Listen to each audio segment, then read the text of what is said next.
Every 40 seconds, someone in the world takes their own life. That means by the time I finish this speech, at least 8 lives we lost. 8 lives lost to pain, to hopelessness, to the feeling that no one was there. But for every one of those lives lost, there are 25 more attempts. 25 people who reach a breaking point but survive. Some will get help, some will try again. Some could be sitting in this very room, wondering if they'll ever feel okay again. I know this because I was once one of those numbers. In the past year, I reached a breaking point, and I thought the world would be better off without me. I once thought about taking my own life. But this story isn't about me. I'm just one of the millions of people who suffer from mental health and suicide. And that's what I want to talk about today. How we can be the people for others to make sure they don't have to go through this alone, and what we can do to help prevent suicide. I'll never forget the day my dad came home from work and told me about a student in his district. This young man had suffered from mental health, and in a moment of his desperation, did something so many people struggle to do. He asked for help. He went to his counselor's office hoping for someone to tell him that his pain mattered, only to be told he was too busy and to come back tomorrow. Tomorrow never came for him, as he tragically took his own life. How many more lives have been lost because no one was there for them when they needed them the most? A little while after that, a friend of mine in college came to me about how he was repeatedly hurting himself. I didn't have the perfect response. I didn't have the magic words to say to him and take away his pain. But I stayed on the phone with him. I made sure he wasn't alone that night. I stayed on the call with him so many times, regardless of the odd hours he'd call.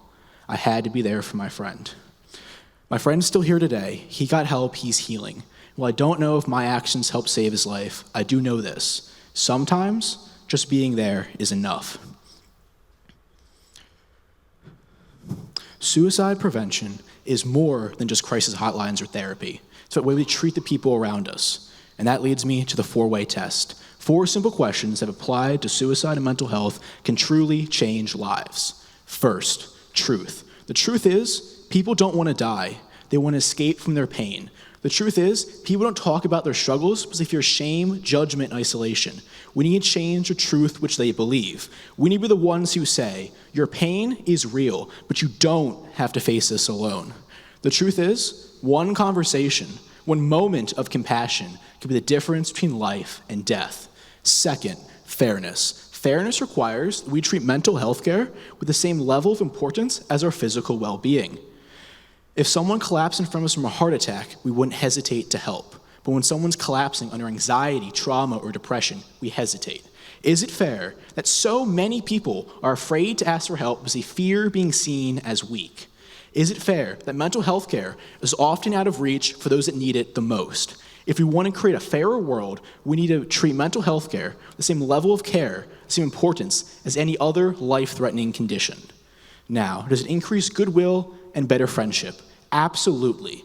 Goodwill is shown through small acts of kindness, checking on a friend, offering a listening ear, choosing understanding over judgment. When people feel seen, heard, and valued, they're less likely to believe that they are alone in their pain. A world where people feel safe enough to say, I'm struggling, is a world where lives are saved. Each friendship strengthened through honest, compassionate connection is another person who chooses to hold on a little longer. Finally, is it to the betterment of all concerned? When we prioritize suicide prevention, families stay whole, communities thrive, the workplace, schools, friendships grow stronger as people feel seen, heard, and valued. And most importantly, people live. People who otherwise become just another statistic get a chance to heal, to make a difference in this world. They get to stay. So what can we do to help prevent suicide? Check in on a friend.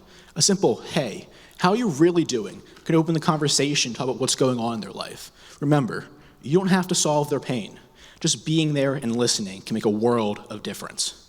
Know the resources, know the warning signs. The 988 Suicide and Crisis Lifeline is available 24/7 for those that need help. Advocate for better policies. Remember, access to mental health care should be a right, not a privilege. And remember, reduce the stigma. Talking about suicide isn't easy, especially in front of large groups, but it's worth it. Someone once told me that suicide doesn't end pain. It just transfers it to someone else. This truth has stayed with me.